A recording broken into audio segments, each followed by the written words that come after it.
regarding health is hydrate. The new word regarding that is live, spelled L-I-V. So get out and live life well with products and systems made with new technology that you simply add to or take with water. You hydrate, lose weight, cleanse your system, gain energy, and it is all natural. Go to mylivezone.com/Kawada to find out more. Live, L-I-V zone.com/Kawada. Let's all get out and live life well. And hello, everybody. Dave and Tiff back with you for another Dave and Tiff podcast. Tiff is over there to my right. On your screen, if you're watching on Facebook, to your left. And University of Hawaii Stan Sheriff Center, actually Simplify Arena at Stan Sheriff Center is the official name for this year. Hawaii basketball in flow finally. The women finally getting some Big West action over the weekend. Men having their second weekend. Both teams didn't do so well. But connecting with the University of Hawaii basketball, we're going to go back and reconnect with someone who was part of that first men's basketball team. No, I take that back. Second team to make it to the NCAA tournament back in 1995, I believe was the year. Jarinn Akana joining us today, who's now a sports agent representing a lot of teams, players in the NBA. So he'll be joining. Was that before you were born when they made it to the NCAA tournament back in 95 under RIley Wallace? Well, didn't Jarinn actually play from 92 to 94? Okay, might have been 94 then. I know it was the senior season. I was 9 years old. I remember I was born in 86, and my mom was actually covering that team. So, yes, I was around, yes. So when I say second team, the first team from Hawaii to ever make it to the NCAA tournament was the Fabulous Five team back in the early 70s. So it was a long drought, if you think about it, over 20 years. And then this group that Jarinn Akana was on did not have a great regular season in far as they were back in the WAC at that time, but then won the WAC tournament to get that automatic bid. And I just remember it was such, surreal, because for me, getting to the NCAA tournament was just almost unreachable. And here this team who had a mediocre regular season suddenly wins it, and you're going, oh my God, they're actually going to the NCAA tournament. So it was kicking. You had Trevor Ruffin on that team, who was a sharpshooter, and of course Jarinn Akana, the local player there. So it was pretty exciting. I don't know if you remember anything from that at 9 years old. Do you remember? The thing I remember was that WAC tournament was held at the Marriott Center, and you had the Reed brothers over at BYU, Randy and Robbie Reed, and sold out Marriott Center, and RIley Wallace found a way to get that group to win 2 or 3 games in that tournament, to win the whole tournament. They go to the NCAAs, they take on Syracuse, and Trevor Ruffin balled out. And I remember him fouling out towards the later part of the game, and he was getting a lot of props, not just from Jim Boeheim, but from a lot of the Syracuse guys, because they knew that Hawaii had a very good scorer in Trevor Ruffin. And yes, it didn't turn out the way Hawaii fans wanted, but the fact that UH got to the NCAA tournament and Trevor Ruffin had an amazing game. Remember it very, very well, and a lot of good fun, a lot of good memories.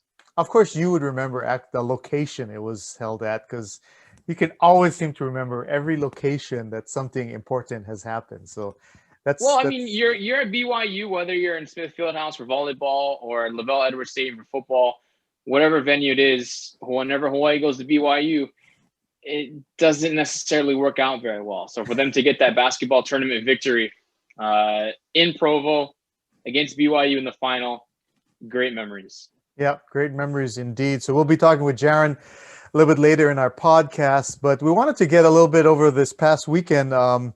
NFL playoffs, a big highlight there. My Rams lose in the frozen tundra against Green Bay. They had their opportunities. I was surprised, but a team that's totally banged up.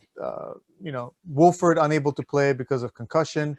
Aaron Donald not at 100%. He was very much limited. So, the hill was very steep for the Rams. The other game that was, I think the Browns game was kind of a watched one against Kansas City. Like, would this be the upset, the Cinderella game? And then Mahomes getting injured. So there's a big question mark now with concussion protocols, whether he'll be eligible for the AFC Championship game on Sunday. And he could do it. It all depends. The Bills getting in. And then there's the two old guys, which I have a lot of sentimental favor toward because of the two of us, I'm the old guy. So Brees and Brady battle it out. Brady comes ahead. And then the question marks about Drew Brees. Does he? Will he retire? Kind of what's your vibe on that whole possibility? I think Brees has played his last game, and unfortunately for him to go out the way he did with all those interceptions and the turnovers, it's gonna be if that's the way you're gonna go out on. I hate to see a career end because of that, and to go out on those kind of terms. But so for what he has done, and I'm a Brees fan. Back when he was drafted by the San Diego Chargers, and for all that he did, and then was dealt to New Orleans. That one still stings a little bit. Not as much as the team moving up north to Inglewood. That one is going to be hurtful for a very long time. But just to see what Brees has done in New Orleans, it's tough to say he's going to come back. As an athlete, you want to go out on top, or at least go out on better terms than what was seen yesterday in that divisional loss, with all those turnovers and losing by double digits at home, their third straight playoff loss at home. It's going to be tough. But if he does call it a day, call it a career, what a career it has been.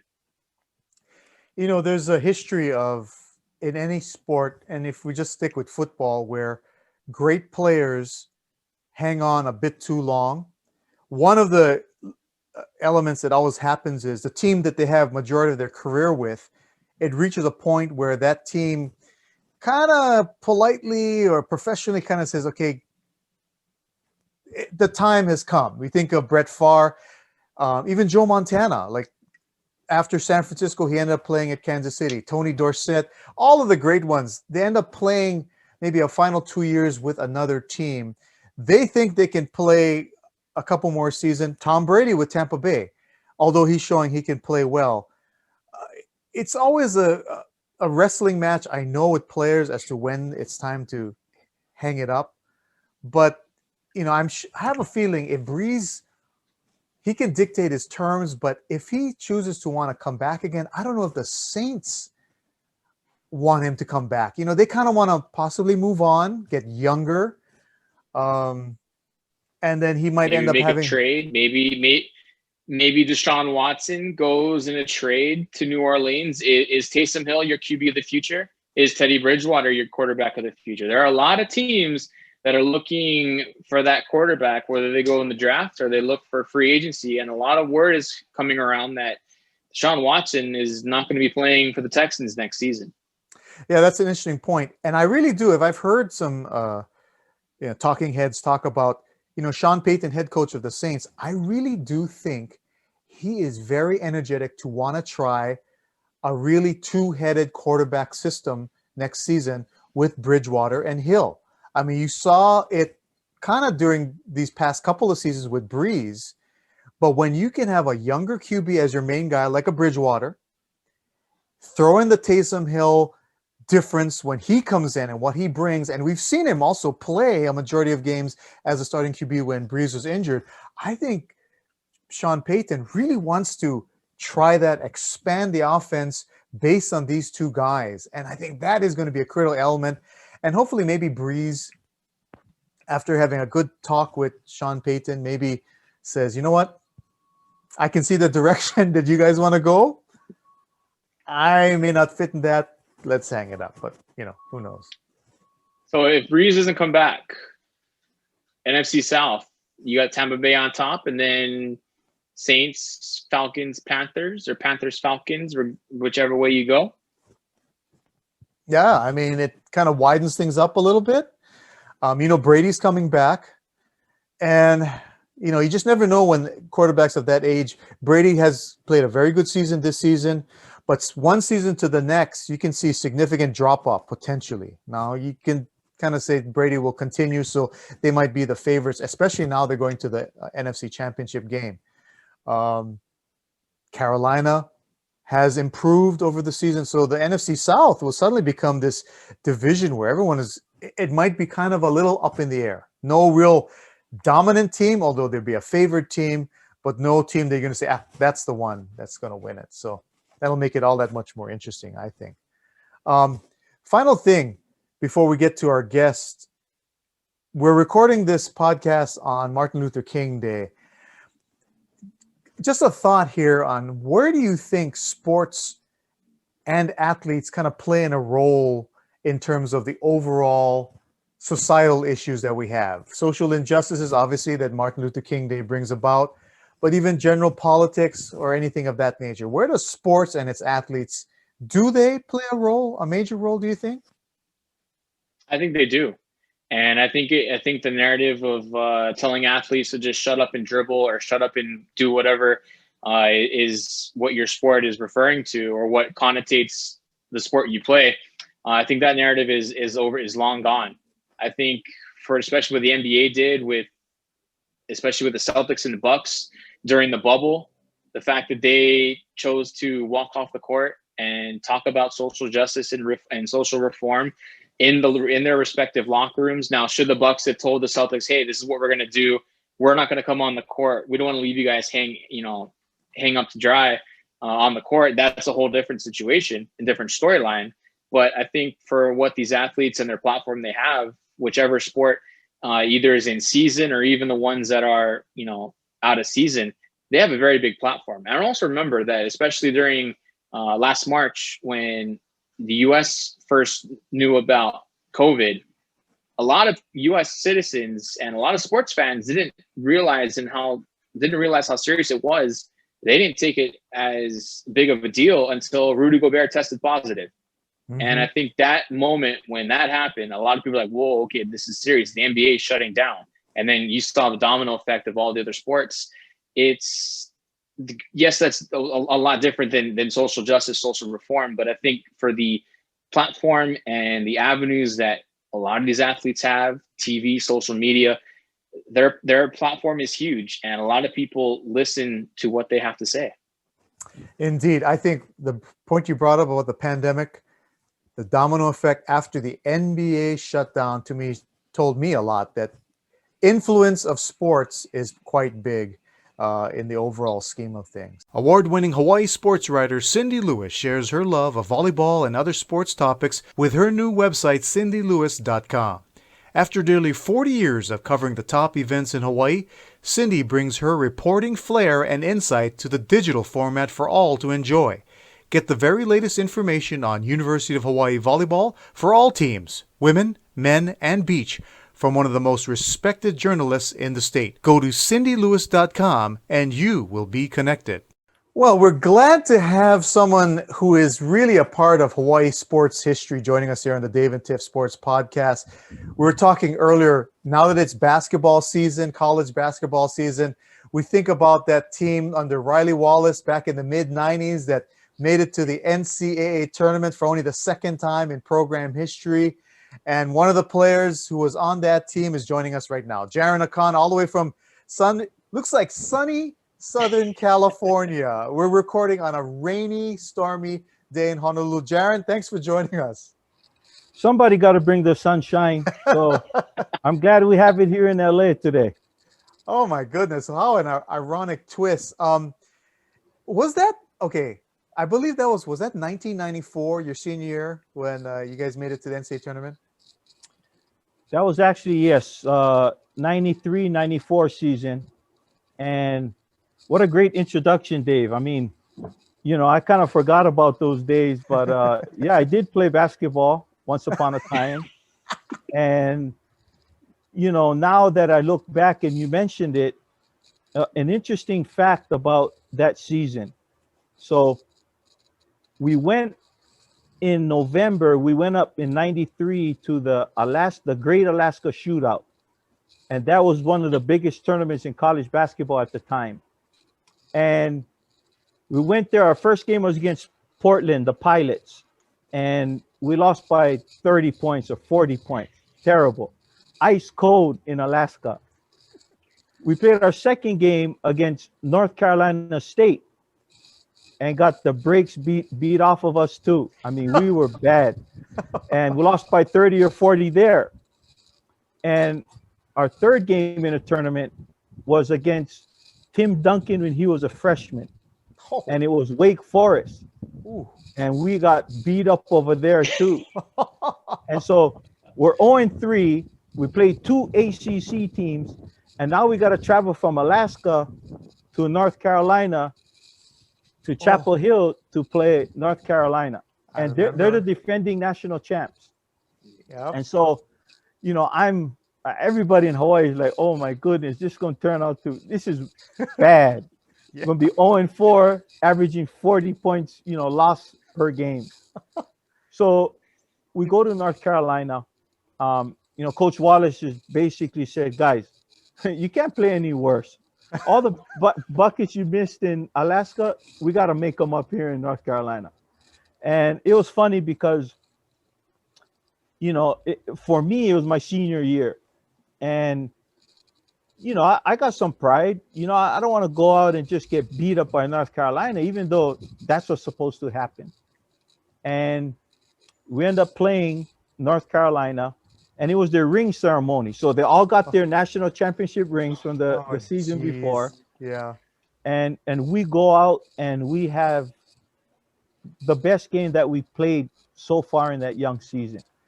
At halftime, I think we were down by 3, and played a really good game. We ended up losing by about 15. But that was my career high. And I scored 28 points in the Dean Dome. And my grandchildren are going to hear about that one. Believe me. And I'll tell you what, it ended up, you know, being a special time. And as you said, Dave, we ended up going to the NCAA tournament that year. We had a special season, but nobody remembers the 0-4 start and 0-3 against the ACC that year. But, you know, we grew up as a team. And I think Coach Wallace, you know, was able to keep us focused and really, you know, from the coaching side with Coach Nash and Jamie Dixon, Wheels, you know, Jackson Wheeler, you know, those guys stuck with us. And, you know, Trevor Ruffin was the best player on the team. Phil Handy was on that team.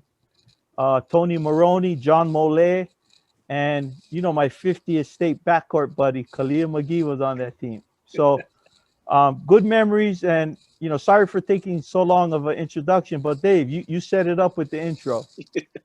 Well, you know, we're going to talk a lot, obviously, about the NBA because you're now a player agent and you represent a lot of professional players now. But, you know, part of the thing when you look back at some of the great teams that University of Hawaii has had in any sport, and for you guys in basketball, you know, there's certain stories that go along with each team. And I always remember that 94 team that you were on was the epitome of a team that took it in the beginning against some great competition, could have just let everything, oh crap, you know, we got blasted and the morale could have gone down. But you mentioned a North Carolina game, and it was a team that obviously used that game as a catalyst and improved, you know, and developed and performed at its best when it needed to, which was in the WAC tournament. And it was a team that just kind of rode itself in terms of development. And if anything, that team kind of resembles or epitomizes how you can really deal with adversity, compete, develop, get better, and when it's time to play lights out. And that's always, I remember that 94 team that you were on. Yeah, it was a special team. Like you said, it was the second time only that the University of Hawaii men's basketball had been to the NCAA tournament. Prior to that, in fact, it was 22 years before that happened that the Fab Five went. And so, you know, it was special. And to be a part of that and the way that we did it, I think you put it so eloquently. We were down, we were out, but we kept fighting. And, you know, that season, it wasn't like we had a great season in league, but we were very competitive and knew we could beat anybody on a given night. And it so happened we put it together in the WAC tournament up in Salt Lake City at the Delta Center. And we cut down the nets that night. We beat BYU in the final. And, you know, proud memories. And, those kind of things when you're growing up, especially from Hawaii, it means a lot.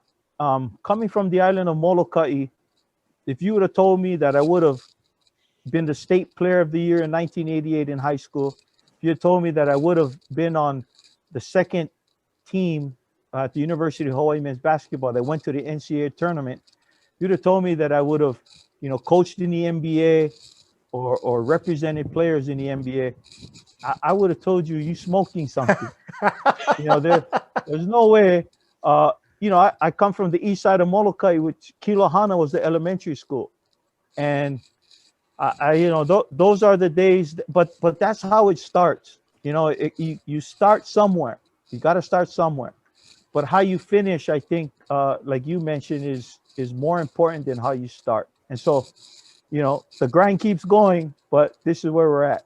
Jarinn, I got to ask, because you bring out Molokai and the fact that you were the state player of the year while you were with the Farmers. And then you just mentioned about your fellow 50th state court backcourt mate, Kalia McGee. How much pride did you and the two of you guys have running the backcourt for the only D1 program in the state? To have one is amazing, but to have two, it was truly special. And the people who were around to watch that, I can imagine how proud we were, but imagine the people, the locals that come to the game, and these are people that they can identify with, and who are local Hawaiian kids that were born and raised there.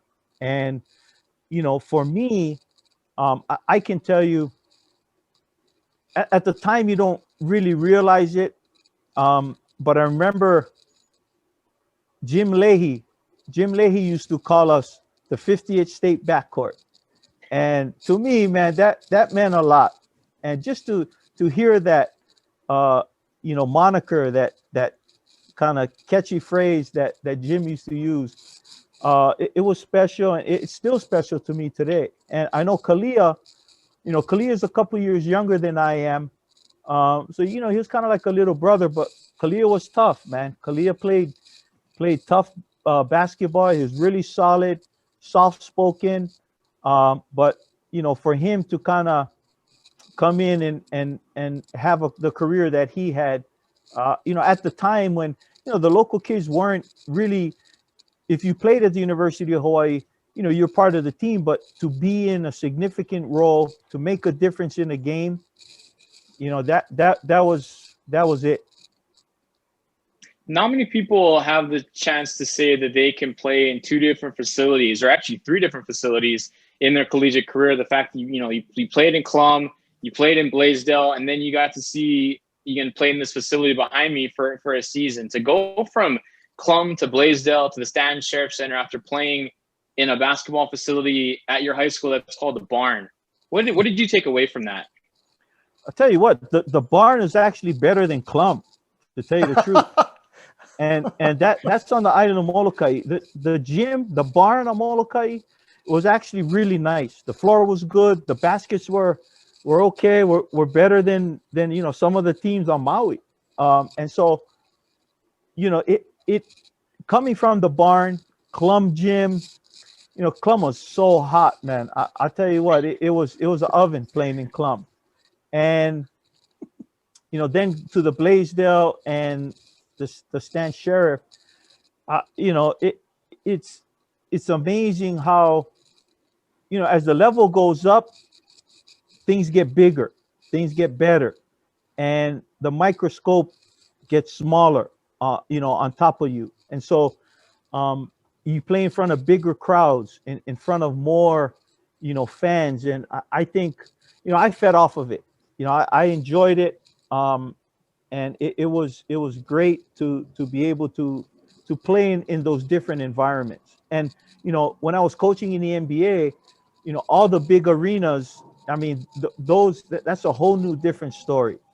Before the games, I'd work out the players and, go through the drills, and, I'd be out there shooting too. And, I'll make some shots now. I'll make some shots. I got to ask, though, Jarinn, because your head coach at UH, RIley Wallace, would always wear for big games the jacket or the sport coat. Was there ever a time that you did something on the court that made him chuck the sport coat or the jacket into the crowd? Yeah, listen, I'm sure I pissed him off a number of times. You know, that wasn't hard to do, by the way. You know, RIley was on top of you. RIley was, you know, no nonsense. He was tough as nails, but you know, he had a heart of gold. Like, he cared for his players, and he would push you, and he would want you to know that, hey, at the time you're getting yelled at, and I'm gonna expect the most out of you. But off of the court, you know, he made sure everything was okay. And I'm sure I upset RIley a number of times on the court, but not to the point of throwing the jacket. The jacket came off, and RIley was very calculating with that. You know, he would use that to his advantage to get the crowd going. You know, the time in the game where we needed an extra boost. You know, we couldn't get over that hump. You know, RIley used that jacket to whip up the emotion in the arena, and to get the fans going, to get us going. So I never had the pleasure of getting the coat toss, but I saw it fly a number of times. And it was the green jacket, and that thing was velour. Like, it was velour. Oh. You touch it, man, it was good. So you get water on that thing, you know, you got to go back dry clean that thing, you know? Oh my gosh. First of all, I always wondered, where in the heck did he get a green sport coat, aside from going to Augusta National Golf Course and asking for a green jacket? Because that isn't the most common color for a jacket. Now you mentioned it's velour. Wow, that's very unique.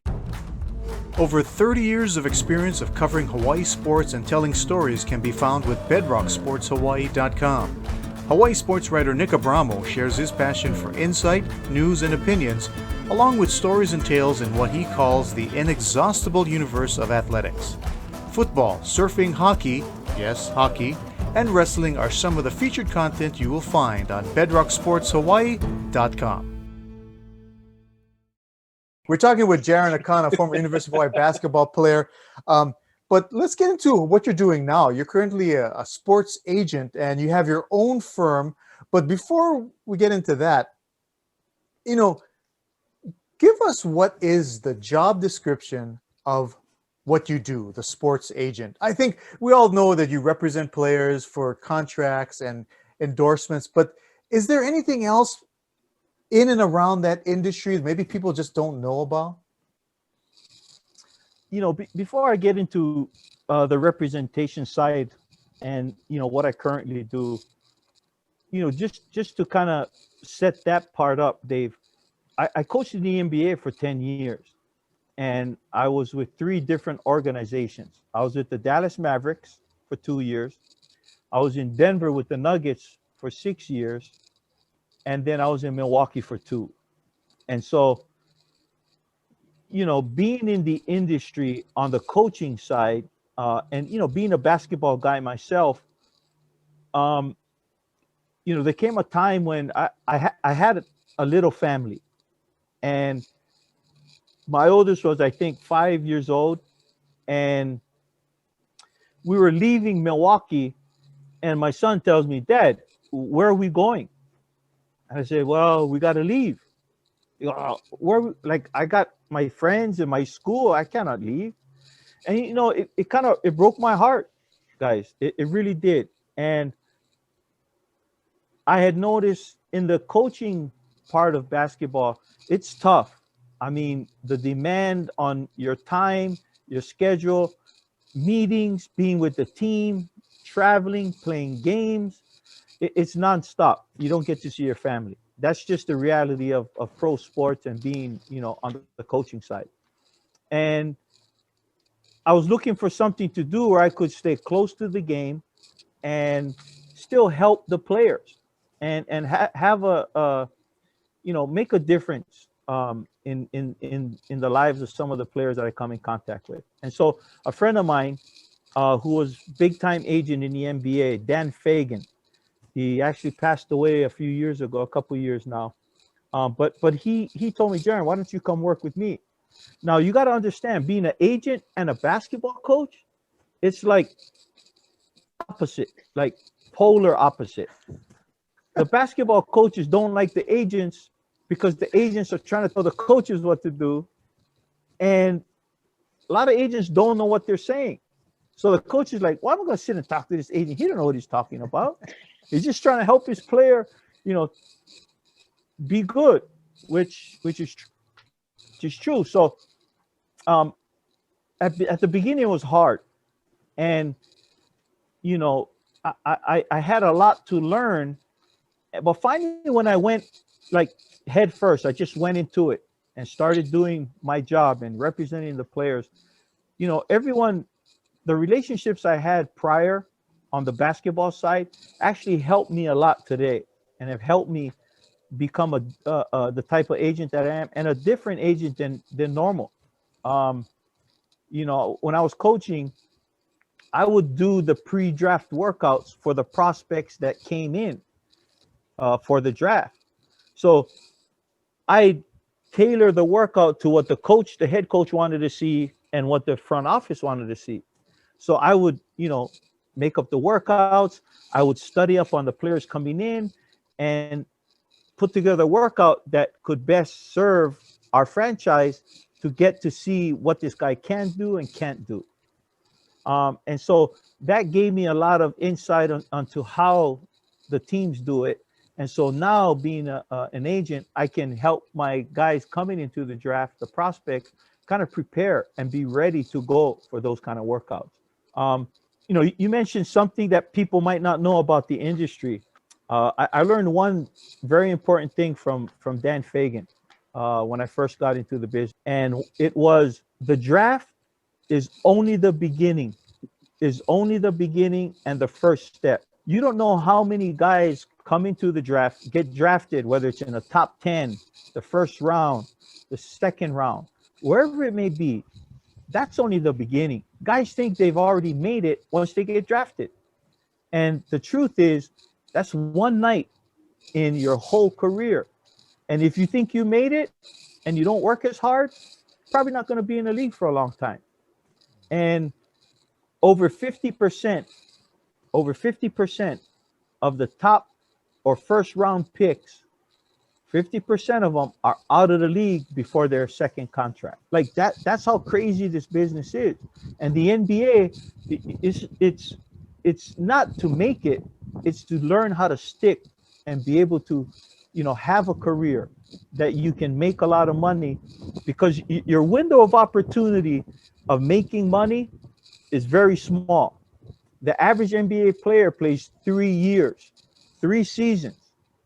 The average NBA player, or the average as a whole, makes $4 million, not the $100 million that you see, all over the news. So being able to get to the NBA is almost impossible. Be able to stick in the NBA is even harder. And so, one thing that I try to do in helping my clients is, first of all, get them to understand that it's not how you start, it's how you end.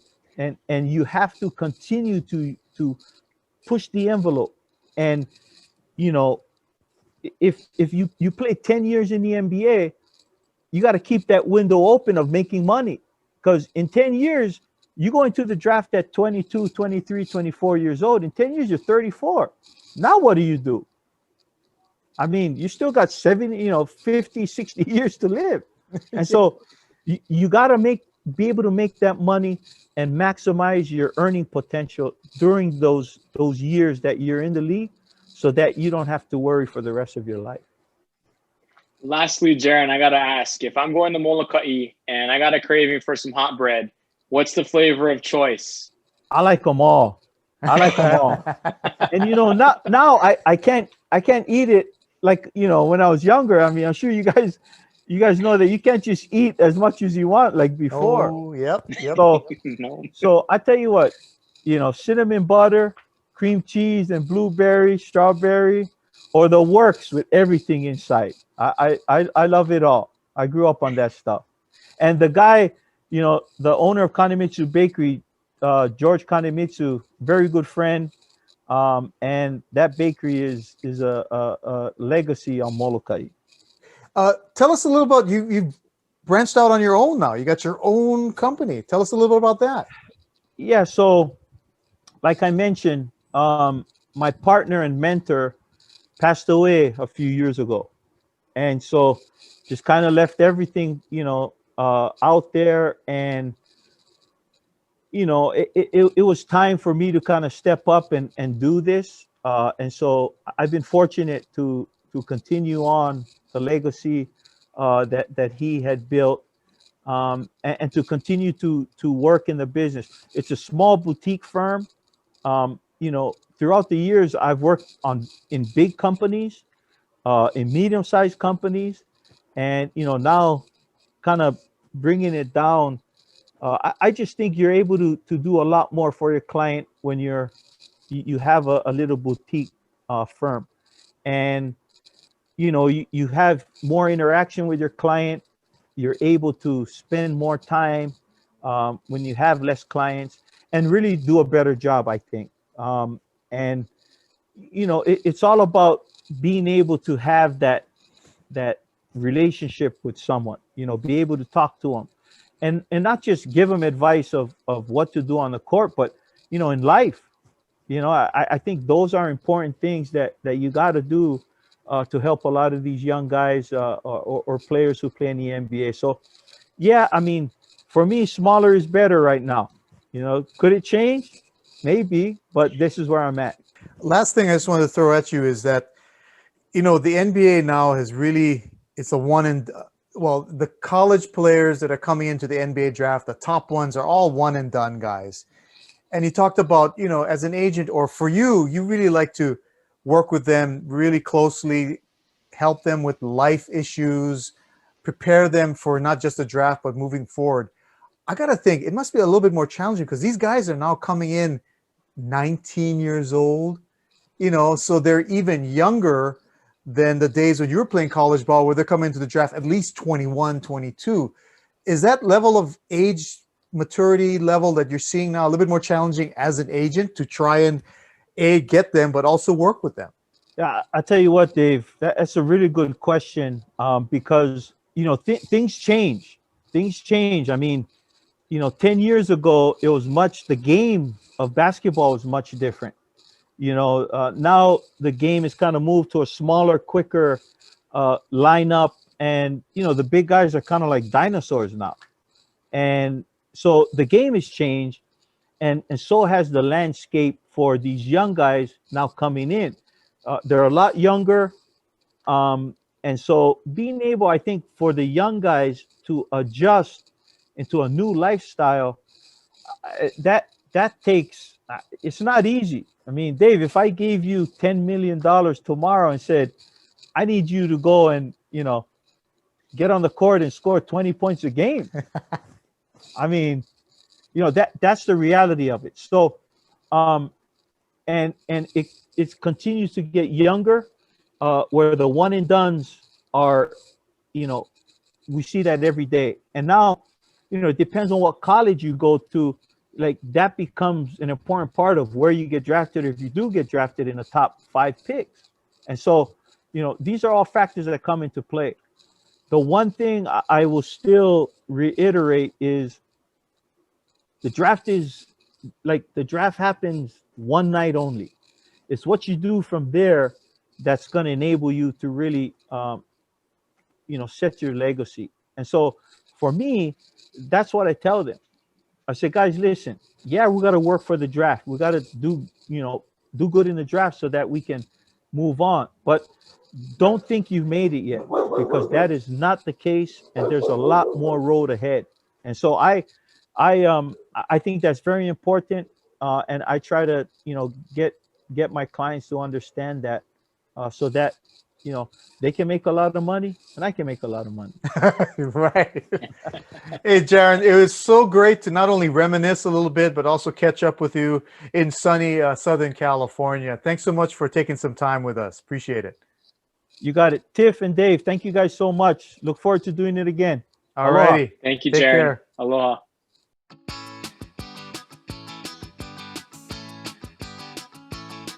All right, well, we talked about the cold weather, but you know who's hot right now, Dave, and that's the HBU women's basketball team. We had their coach, Rita Katsuka, on a couple of weeks ago. His team went over to Hilo, got 2 wins to begin the Pac-West Hawaii bubble. The number 4 team in the country on the Division II side has a 28-game winning streak. How about them Sharks? Oh, I tell you what, there's a team that I'm rooting for. It's them, the HBU women, because I thought it was so devastating last season. This season, they're missing one of their key players who opted out, but still very powerful team. So many players returning from last year. I am so happy, that they got their season going, because a little bit of question mark there as to when the Pac-West will actually announce a schedule. So I'm glad it's going. Let's hope it can stay going and they can play every week and get this season through.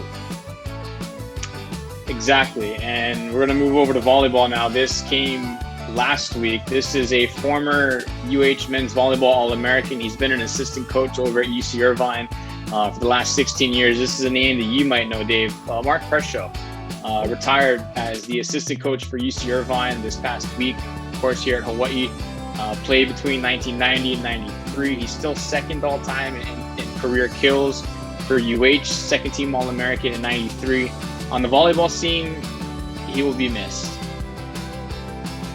It just sounds weird to hear him say, or hear you say he's retired. The dude's younger than me, man. And I remember when he was playing and he was fresh. He was awesome. He was one of the best players at that period of men's volleyball. Great coaching career. I hope he pops up again someplace in the volleyball community. He might pop up maybe in a season or two. His son is at Stanford finishing up his senior season, middle blocker Kyler Presho. He does have his normal day job, but as far as volleyball goes, he won't be on the sidelines anywhere here in 2021. Oh, great guy. And you mentioned Stanford. That's a program that stopped their men's volleyball. It will stop following the 2021 school calendar, as well as 11 other sports because of what the president and the AD is calling budget cuts. And this is Stanford. This is a Power 5 institution, as they call themselves, the Harvard of the West. Yeah, they get big money. What are they using it for? Oh, well. Apparently not to help fund sports. Yeah. Not sure if you saw this one, Dave, but earlier yesterday, ESPN reporter for the NFL, Dan Rossini, who also hosts some NFL shows on ESPN, she was in Buffalo this weekend, and she was on a set for an NFL show for the divisional round, and had one of the props in their background was a Buffalo Bills logo football.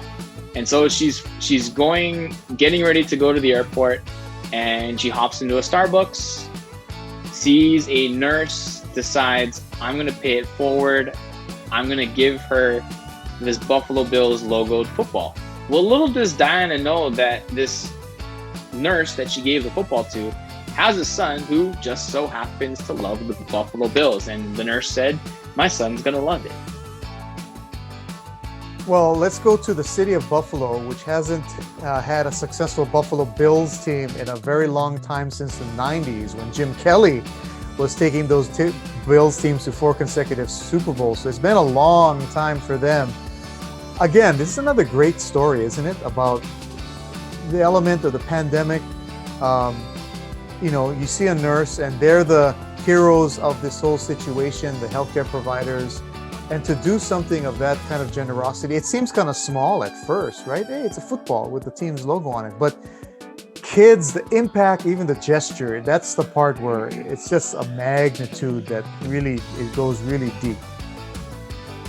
It really does. It really does. Also sticking to volleyball here on the island, some sad news. A longtime official that you saw either at club tournaments, high school matches, even at UH games, Denise Hansen, passed away this past weekend due to cancer. So our thoughts and prayers are with her family during this most difficult time, and somebody who I got to see a lot of, not just because of what I do for UH men's and women's volleyball for the radio, but just, you know, growing up playing the game, playing in club, and she was at tournaments, she was at scorekeeping clinics. If you ever had a question, or if you to fill out, you know, how to fill out the scorekeeping sheet, or if you had a question on a rule or how to, you know, make the gesture for it, she was right there, and she will be sorely missed in the volleyball community.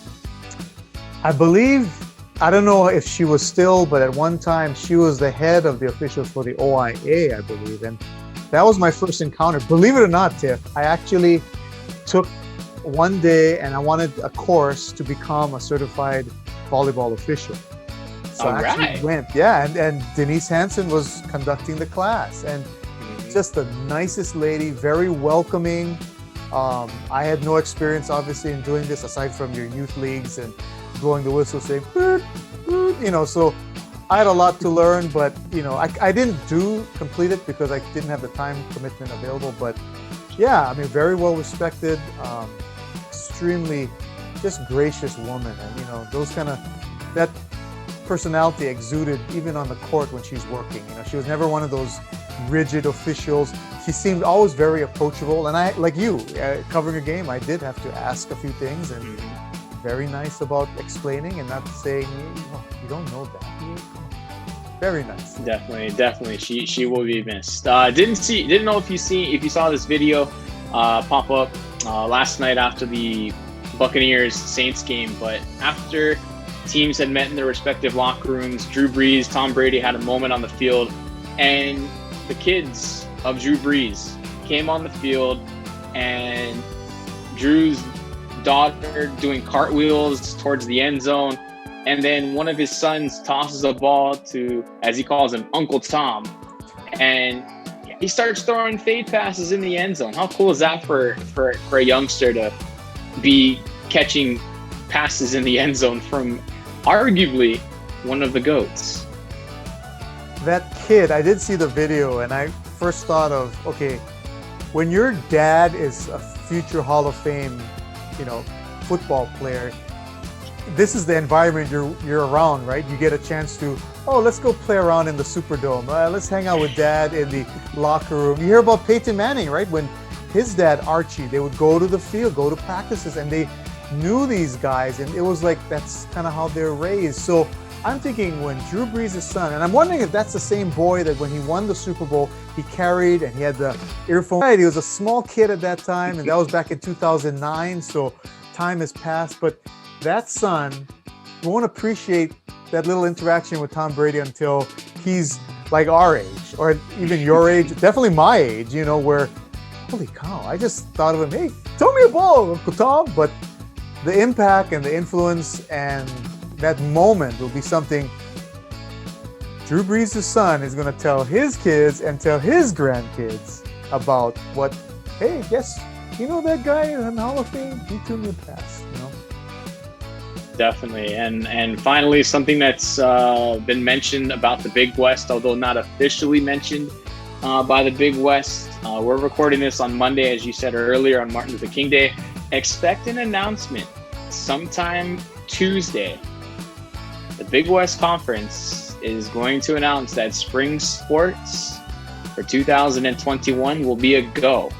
So, of course, for Hawaii, that includes, well, not water polo and swim and dive, because they're part of the swim and dive is part of MPSF, but water polo will be on, softball will be on, baseball will be on.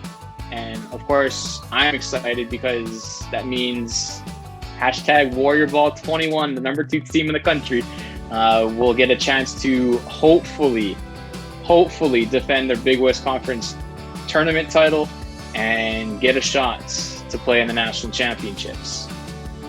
Okay, I just said about how the one team that I was really just tragically devastated when the season ended for was the HBU women's basketball team, who was ranked, I think, as high as 3 in the country going into hosting the NCAA tournament. The other team that I felt totally devastated for last year was Hawaii men's volleyball, because that was a team last year too that had total chance of winning a national title. A lot of the guys returned this year with the exemptions to be able to come back another year. So I am so stoked that they get to play. I'm hoping the NCAA will host the national championship, but we're thinking too far ahead. Let's just take it one step at a time. They have a Big West season because, again, Charlie Wade has his gym must be like about 30-something players, but he has the talent to win a national title. And it's going to be, if indeed this news does come out and they do end up having a conference season, it's, as far as the Big West goes, and we're seeing this for the majority of other conferences, and heck, we're seeing it in women's basketball, that it's going to be a conference-only season.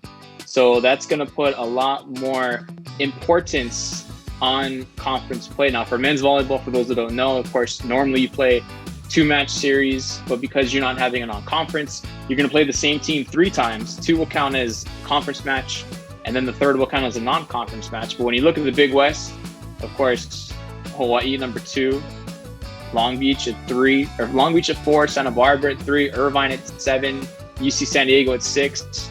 It's a pretty good slate of non-conference matches as well.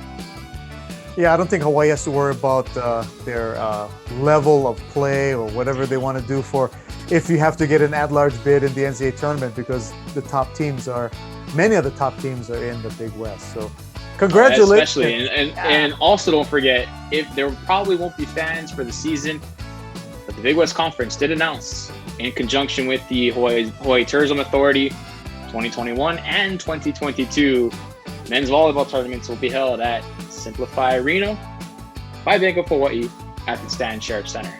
And we can listen to you. Oh, my arrow, my fingers. This guy. Tiff Wells on the radio, ESPN Honolulu, for all the games for men's volleyball. So that is exciting news. Anything It else? is, and we do have women's basketball coming up this week. Hopefully, Cal State Fullerton, Hawaii Baptist alum Jeff Harada brings his Cal State Fullerton squad to the island for a pair. Neither team has a Division I win this season. Hawaii, of course, only beat UH Hilo, and Cal State Fullerton has a win against another Division II program. So somebody's going to get a D1 win this week. Hopefully, it's the team in green and white for a pair. Yep.